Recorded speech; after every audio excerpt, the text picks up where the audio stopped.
Hello everyone, I am Tacet, and today I'm going to be going over the Gems of Roar Ride the Wild Wind event. So, of course, this week the main thing that we had happen is the introduction of Tower of Doom, so we will briefly be going over that.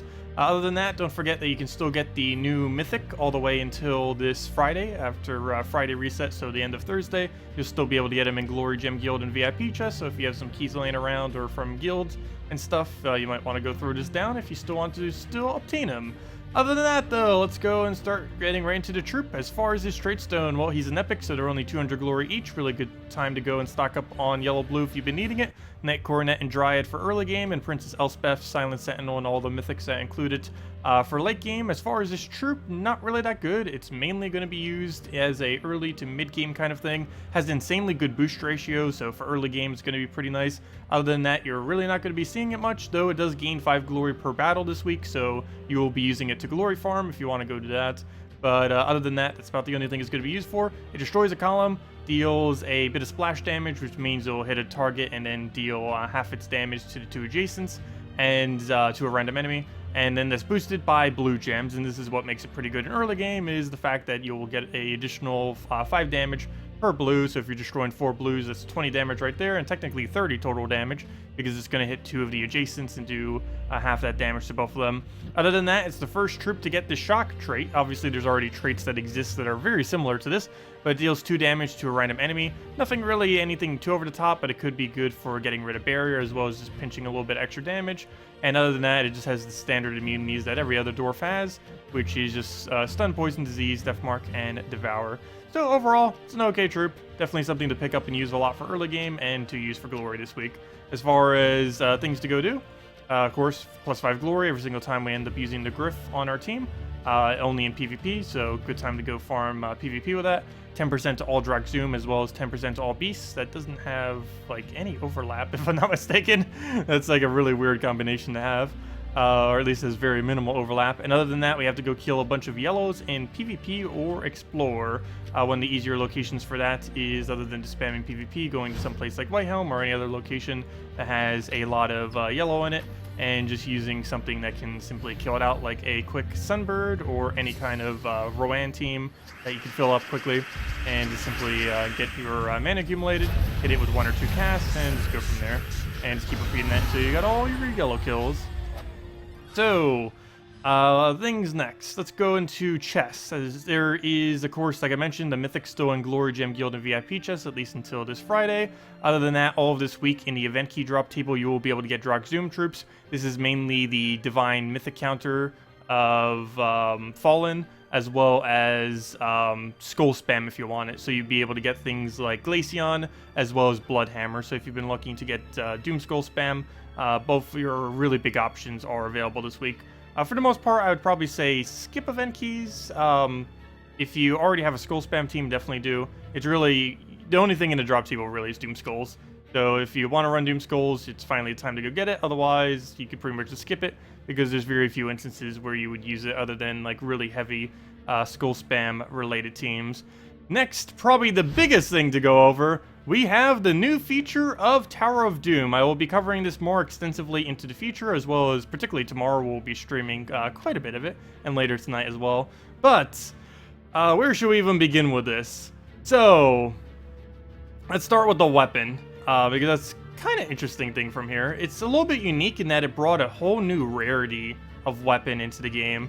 The Doomed rarity. It is actually above the rarity of Mythic. Currently only weapons have it and nothing else. But it's a kind of like Dawnbringer-like weapon in a way. It deals damage to all enemies. It gains a additional damage for every single tempering level it has. Basically whatever that number is how much extra damage it's doing. So you see it's a 7, so that's 7, which is it can go up to a total of 10, just like Mythic weapons. So you could potentially get 10 additional damage from that. It then transforms all red into Doom Skulls, so if you happen to not have gotten a Glaceon off of event keys, that is basically Glaceon's cast, just without the blue convert. And if the enemy has a Doom, it will create 5 additional Doom Skulls onto the board.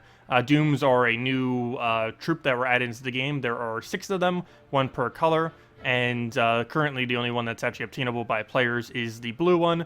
But if there's ever a battle with this, it's a pretty good counter to it, since it'll be able to get the gigantic Doom Skull convert, and then get 5 additional ones. It's kind of like Shegra, actually, except instead of being normal skulls, it's Doom Skulls. It's essentially Shegra with a bunch of other thing on top of it. And then it gains 3 mana for every single blue on the opposing team. It costs 18 mana, so this could be like a mythic weapon option, or, you know, just like a mythic option for early game players as well. It is a little bit expensive. It costs 500 gems, and trying to craft it into Soulforge is highly not advised, so basically 500 gems is how much it would cost. But you'd also get a bunch of battles for the event itself. So, as far as this event itself... oh wait, actually one other thing about this weapon. It does use these new scroll thingies to actually upgrade it, these Iceforge scrolls. These Iceforge scrolls you can get by either with gems, and you also end up getting 1 per Doom that you end up destroying on those final battles in the Doom rooms all the way at the end there. But, and then you just use those onto your weapon. If you just go under troops, go under your weapon category, and simply sort it by rarity. It will show the Doom one, since it's the highest rarity. As you can see, it's above Mythic. And you just use these scrolls to upgrade it, instead of using ingots. So it's basically the same premise. You would still need, I believe, what, 55, like any Mythic weapon would, or somewhere around there. And it just goes by the exact same way, except instead of ingots, it's just using these scrolls. And that's basically how that rolls. You probably won't be able to get this weapon again for another 6 months, so do keep that in mind with it. Anyways, so this game mode, things that you need to know about it. For one, unlike Delves, even though it looks a lot like Delves, you do use 1 sigil per room. With that being said, you generally only want to do 3 rooms and 3 rooms only. The unlock room, which is on every single floor, and this will unlock the capability of doing the final room, and that will then allow you to go onto the next floor. A lucky room will end up giving you 2 Doom kills, which is insanely good value, if you can end up finding one of those. That is not guaranteed on every floor, but if you find one, you want to make sure you notify your guild about it. And a power room. A power room will end up giving you +1 EXP towards all 4 of the EXPs that you have, or all 4 of the stats that you have. There's these 4 HP, armor, you know, the standard 4 stats. But it has an EXP bar. And every single time you get one of these, they'll end up increasing it by 1, the EXP bar, until you eventually get the stat. The first time it only requires 1, then 2, then 3, and so on and so forth, until it just keeps going up and up and up. But if you find a power room, that will be able to allow you to get basically 4 of them simultaneously. Not 4 stats, but 4 EXP total, which is much better than just getting a single EXP. But those are the only 3 rooms: Unlock, Lucky, and Power. And you basically want to have some way to notify your guild of what these are. Basically just have someone who has a copy-paste of all of them. As you can see here, this is the current format I am using. Apparently doesn't want to go into chat, but if we bring it back up here, basically the first, you could use it whatever format you want to notify your guild, but basically the first number represents the floor, and the second number represents the tier battle of the floor, and you can see we basically just do that for every single one. We also have 2 other formats. Whenever it shows a little greater sign, this shows that this one is the +2 room. That's the lucky room that ends up giving 2 dooms. And if we face it the other way, if we actually found one, that would end up giving us a power room to just denote that. Basically saying that the other one's worth more, and that if you want to go for it, just go for the other one to get more stats. But you could just do whatever system you want with your guild, doesn't really have to matter. But, you know, you do want to notify them mainly of which one the unlock room is, as that is the most important room every single time, and the main one that you're trying to scout out every single time. Ideally, basically what you'll do is have someone on Monday every single time scout out basically everything, like immediately, like spend like 5 or however many hours they're going to play, basically scouting out the entirety of all of the rooms for you, to however far your guild is planning to go, and then just everyone else do their thing, so you don't have to constantly keep doing rooms that are completely useless. That's one strategy. Of course, you can use whatever coordination you want to do with your guild, but that's just one way you can go about doing it. But anyways, as far as the actual game mode, it is kind of like Delves, kind of not like Delves. The battles, these room battles right here, are exactly like Delves. Like, they're literally the exact same battles. But this over here, the final one, there's 6 different battles that can be, each one that has a doom, and they are completely unique to this game mode and not to the actual Delves.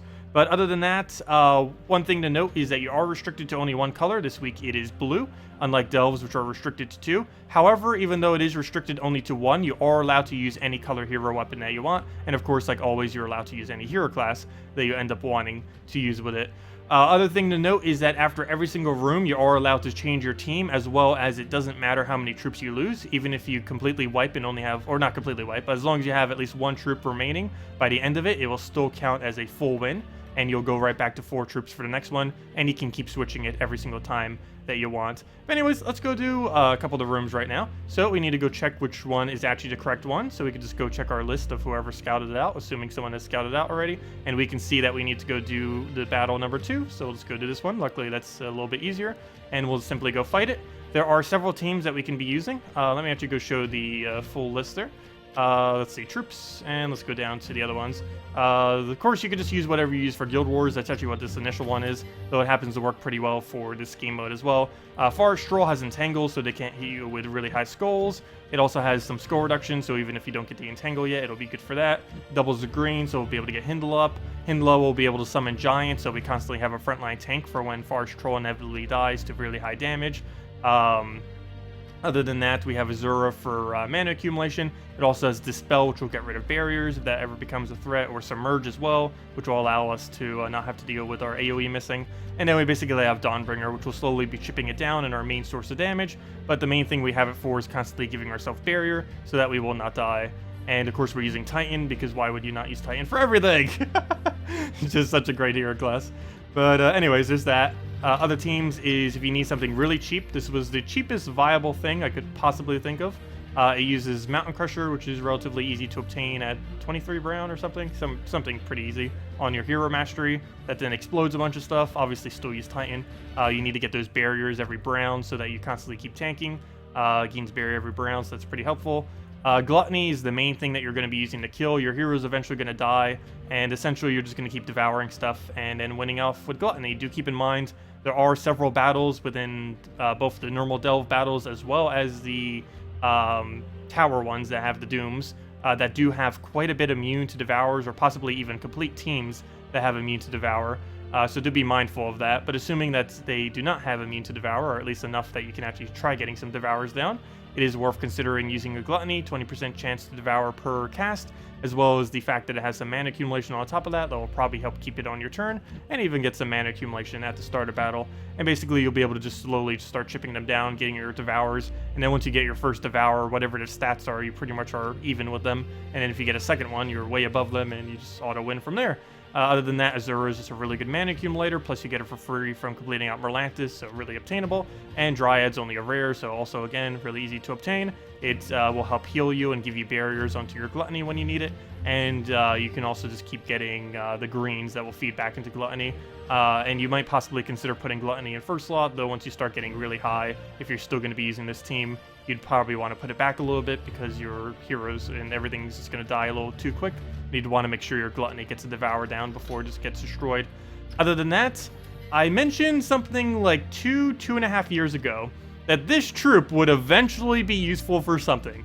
And I knew it, and he finally is. He pulls an enemy to first slot for a very, very low mana cost. And there is one particular purpose that this has. The final battle that you have always has the Doom in last slot. So if you want to use something like a Megavore to spam instant kill into it, basically what you have to do is, or be able to skull it, you basically need to go and move it to first slot, or at least some place that is not last slot. So we can go and use this ability, get it up in one single turn by surging a blue, and boom, there we go. We just go move the thing out the way, move it right into first spot, and he finally has a purpose. Then he quickly dies out due to his low durability, and then we can start using the triple combo of just Dragon's Eye, Apothecary for cleanse and to give us all the browns we'll ever need, and Megavore to focus down the Doom itself, as well as now that it's out of the way, we'll be able to instant kill it. The Dooms do have immune to instant kill, immune to devour, immune to basically everything. They're just like what the raid boss is, just like how towers are, so you can't do that stuff against it. But if you move it out of the way, you can. So that's basically the strategy with that. But anyways, let's go and do some of the tower now. We'll just go do 2 rooms. As I already mentioned, we have the battle number 2 to go do. So let's just go right into that. Go use this team first, and then I guess we'll go show the other team just so we could show a little variety here. But we'll go and just click right into it. What do we have? We have a Valraven. That's good. Valravens have been a pretty decent rate, actually. But we'll go and... only problem, though, he's going to be able to get yellow immediately. I do not like that. I think I'm actually going to double yellow here. Do I let him have a skull? I'm actually going to let him have a skull. I could have taken a yellow to a skull. I believe it's better to go this way just to make sure he gets absolutely no yellow whatsoever. Just in case. So we don't get a surge there. That's not good. But we'll go get the last little bit of our mana. Throw that right into a Dawnbringer. And start poking him down with some damage. Then we'll go get the double green. Actually, we're going to go for that now. It probably won't miss, and it doesn't. We have Hindla now. We can go freeze with that, though our main priority at the moment is, of course, kill that Valraven. That is 2 battles. And as I mentioned, do keep in mind, you do lose 1 sigil per battle that you do. It is not just 1 sigil and then you get all the rooms. It's just 1 sigil per battle. So you want to basically get to the final battle as quickly as possible, which is why you want to go and have your guild scout out, as well as just communicate with your guild. Out of every single game mode they've ever added, this has the highest requirement to actually communicate with your guild, which I'm pretty sure is what they were trying to go for. But yeah, you have to communicate with your guild. There's no not communicating with your guild for this event. It's pretty much mandatory, unless you just really want to waste all of your sigils. But let's go. Oh, also, that reminds me of one other thing. You also can't depend on other people's guilds. While the specific scrolls are always going to be the same for every single guild, or yeah, for every single guild per the floor. So for example, whatever 4 scrolls we have, let's say it's like a power scroll, 1 for armor, 1 for attack, and the 1 to move on. Every single guild will have that for that specific floor. But the specific location of each one is different per guild. So if you try going off of someone else's guild's locations, that will not work because every single guild is different. So it's the same potential for loot, but it's different order, so you can never actually depend on someone else's guild for it. So yeah, gotta communicate with your own. Anyways, we'll get the kill there. So for example, the list that I have would not be yours. It would be very, very unlikely if you have literally the exact. But as you can see right there, we got the unlock scroll. We knew that 100% because we had our guild. Oops, that's not where we checked for that. Because we had our guild and they already checked it for us. So we already knew 100% that that was it. And now we just go into the final room. So here we're going to go and switch to that other team. There's 6 different battles we can have here, each one having a different doom. The dooms, as I mentioned, do have immune to all of the things, including transform and stuff like that, and devour and every instant kill. But it also ends up doing a lot of death marks. So having cleanse is also pretty nice. So things like apothecary this week would be pretty, not mandatory, but it's definitely helpful. Death marks at a pretty high chance every yellow it takes. And it also death marks all enemies on its ability itself. And that's applicable to each one, except it does it for its own color. But anyways, let me go replace this into the team. Let's see if I can even remember what everything was. That goes there. We then need an eye. There it is. Also, you can use any colored weapon. I forget if I mentioned this already, but you can use any colored weapon at all. It does not matter what it is. Obviously it's blue weak, but we can get away with any weapon. It just lets you do any weapon, similar to how Delves lets you use any weapon in hero class. And why am I forgetting what the other thing is? It's apothecary, that's what it is. Let's get the apothecary in there, and let's go change our banner. We need to go change it now to a... you don't have to change these every single time, I'm just trying to show another one. But there we go. So we have our +2 brown to go get Dragon Eye quicker, the +1 blue for the Kofeshi, as well as the apothecary, as well as technically the Megavore, I guess. But yeah, let's go use this real quick. Of course, you don't have to go with the Kofeshi guy. You could just go and build a team that's not necessarily off of Megavore. The whole basis of this team isn't even that. I'm just using this double combo because it seemed like something fun to use. But basically, the whole premise of this team is Dragon's Eye into Apothecary, and then you would just want to have some kind of cleanup troop, and that can be anything. It doesn't have to be a Megavore. So right here, we're going to go and move this thing to first. This now allows us to instant kill with Megavore's 8%. We weren't able to because this thing has immune to instant kill off of its trait right here. But now that it's in first slot, we can go and try hitting it with skulls, as well as not needing to worry about the instant kills not doing anything. So that was the whole reason for doing that. See, we found a purpose for him. It took like 2.5 years, but we finally found a purpose for that troop. But anyways, let's go and win out this battle. Oops, now he's blocking my mana. Never mind, he's useless. No, but let's see. Obviously, after the first cast, we don't need him anymore. He's just there for the very first. And it is possible that we can still transform the first slot. But it does allow us so that we can just take skulls. So obviously, every Megavore we want to go throw at him, just so we start pinching it down. That we actually deliberately want to die because we don't have any need for him. He's just blocking our blue. Let's see, we'll go for the brown there, go through another Megavore, just get it out the way. And we're probably not going to get a single instant kill because I specifically made sure to move it so our instant kills could hit. But because of that reason, it's just not going to give us one. But we'll go and throw another eye down. And basically at this point, you just play it like how you would play Delves.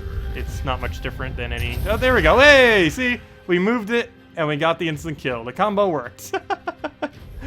Anyways, let's go do that. Kill out the other one, throw an eye down. But yeah, it basically plays the same as Delves at this point. And it basically is. The first half literally is Delves, just with a... Well, kind of. You just don't have to worry about your losing troops. And you do a specific room based on whatever your guild scouts out. Anyways, throw that down. Get the hit there. Should be enough mana. And yeah, we'll go and just Megavore. Why not? And there we go. As you'll see from this, we'll end up getting one additional Doom. And that's basically the entire scoring of this game mode. Also, one other thing to mention here is we also do get 2 trophies now. I forget when they did this. It was either a couple days ago or a week ago or something. But now all guild-related events, so like raids, invasions, Tower of Doom, now give 2 trophies every single battle you do to basically make sure that you're not wasting a bunch of time getting no trophies. Of course, trophies are near irrelevant in the current state setup of the game, but still, that's kind of cool for like guild requirements and stuff. Also, you automatically get a scroll forge thing every single time for whatever corresponding color, every single time you kill a Doom, and obviously get 1 Doom kill. And the Doom kills are the main thing that you need to accumulate, as that makes up the entirety of your points. That's how the whole scoring system of this game mode ends up working, is it's based on Dooms. Every single time you get more Dooms, you end up getting more rewards, just like you would with any of the other game modes. It's just the point system basically for this. And there is a leaderboard for it. Leaderboard, a little bit underwhelming as far as the actual rewards that you can end up getting off it. It's mainly just the new Doom, which is pretty useless. It's just the thing that you saw there, except the blue version of it. And the only thing really relevant about it is it's the current only troop in the entire game that is player-owned that has immune to transform and immune to instant kill. This little blue thing is the only one that actually has it, as far as player-owns are concerned. Of course, there will be 6 of them, but yeah, all 6 of them will have that same effect. But yeah, nothing really too much as far as that. You'd mainly just play it for the main bulk of the main rewards, and it just plays out similarly to the raids and invasions, basically, just in a completely different format that looks a little bit like Delves, except not exactly Delves. But I believe that's most of the details that you really need. If you guys still have any other questions, feel free to leave them below, and I can try answering them for you. And we will be covering these a little bit more in the next day or two, the game mode itself. But anyways, other than that, that is most of the things. Let's go under games now. So, things that are happening this week. Obviously, the Tower of Doom is the main one. But Tuesday, we have ourselves Sea of Sorrows. The Wednesday is just a standard pet. Thursday is finally the repeat. We've gone through every single hero class now, and now it's starting to repeat. So we're getting Warlord. Warlord is useless, so yay. And Friday, we will be having a Vault event. This Vault event is somewhat relevant. Well, for one, it's always relevant just because it's a lot of resources I can gain during a Vault event. But other than that, this is the first Vault event since the Glory Gnome came into the game. And since there's a ever so slightly higher chance of getting Vault keys from a Vault key during that time, it could be worth opening them then. Obviously, if you've saved for this long, you might as well save for another few days and just open them at Friday and do it this weekend. But yeah, I'll be trying for the Glory Gnome then. I was not able to get it when it was glitched and in the gold key drop table, so we'll have to get it by the normal means and find it in a Vault key, but it should only take about 10 to 20 or so. But hopefully we'll get that. It's mainly for completionist purposes. There's no real need to actually own a Glory Gnome. But anyways, other than that, things to go craft this week. There are a lot. For one, if you wanted to go get Bloodhammer and didn't want to use event keys, he is available through gems. Though the main 4 you'd want to go for is basically every mythic that's available this week. Let's just go from top to bottom. Queen Aurora, really good support troop, mainly used for Guild War days, though it's probably also going to be used some for Tower of Light. Tower of Light. The Tower of Doom. That's like the exact opposite of a Tower of Doom. But I think I combined Queen Aurora with Tower of Doom. That's what I did there. But anyways, Queen Aurora, it's mainly used for its final trait, which gives 1 to every single... It's basically a 6-way mana link. It gives +1 to all 6 of the colors whenever you take it. Really good with board control stuff. Yasmin, pretty important for things like Hall of Guardian Delves, as well as Delves in general, just for all of its entangle. It's also occasionally used on Green Guild War Day, as it creates 10 green, which is pretty decent. Anything that creates its own color tends to be okay. Ubistet, again, similarly, it's really good for Delves. It has a double kill if it ends up getting a kill. I also like using it for pet battles because it still clears those pretty easily. It's also pretty good on divine teams. Divine teams aren't as good since they nerfed it and pretty much everything regarding it, including Ubistet himself. But they're still not horrible. They're still pretty high up there as far as team competitions are concerned. And if Rashka's ever became better, he also has a really good trait for that. And the final thing is probably the most useful as well, Weaver, Arachnean Weaver. Ended up indirectly getting buffed this patch as well in the most recent patch. The indirect buff that it got is it's, of course, got a buff around a week after it was released, in which it has a 75% chance to summon a web spinner. But this patch, they also buffed web spinner to now be able to do triple damage to things that are webbed. This is really relevant with Arachnean Weaver because it ends up placing web on all enemies when it does its cast. So if it ends up doing this, getting a kill off its true damage, and then summoning a web spinner into your first slot, well, that web spinner will now be able to do triple damage immediately, whereas before you needed to get a poison and often have to take multiple turns before it could actually do triple damage. But now it'll be able to do it instantly, immediately, and might even be able to get some skulls off the explosions themselves. So really, really nice buff to Arachnean Weaver, even though it's actually a buff to web spinner. It's kind of weird how that is, but it basically made him a lot stronger. And other than that, Arachnean Weaver's still really good for things like Delves, and as well as, I guess, technically this game mode as well, the Tower of Doom, simply because it does web all enemies, and web does reduce magic down to 0. And while this doesn't affect everything, but anything that is magic-based will greatly reduce its effect. And on battles that they're doing like 100 damage off their cast, 200 damage off their cast, or some kind of ridiculous number, the web will bring it down to like nearly 0. So there are several instances where that can be very, very useful in high stack instances. And that's about it. So let's go and just do a quick PvP team. I think, what was the other one I even wanted to show? I think it was just the glory farming one, right? Yeah, I just wanted to show this guy real quick. Nothing really too special to use them in. I was just going to use them into a gold farming team. By gold farming team, I basically mean glory farming team, because that's what he's going to be doing. But, you know, you do get gold simultaneously, and you can simply just go do really just anything with him. Valkyrie is going to be pretty nice with it. You basically use it exactly like you would use a Knight Coronet if you were to bother actually building a team. I still feel like Knight Coronet in early game would be more of a thing to use, but obviously with +5 glory this week, you kind of just every instance of Knight Coronet just go replace him, because he's for 5 extra glory, that's a lot of extra loot to be gaining just for simply using a troop. As you can see there, we get 8 glory instead of the normal 3 that we should have gotten. And yeah, that's basically all you have to do with this guy, is keep farming this and get like over 1,000 glory per hour. It's always a good time to consider grinding it whenever it is a glory week, just because you're basically getting a bunch of keys. This glory does translate into glory keys if you want to go use it for that purpose. I'll also go kill that out. Apparently we got a pet gnome, and apparently we was double killed. Wow, that battle was weak. And hey, we got one that we already have ages ago.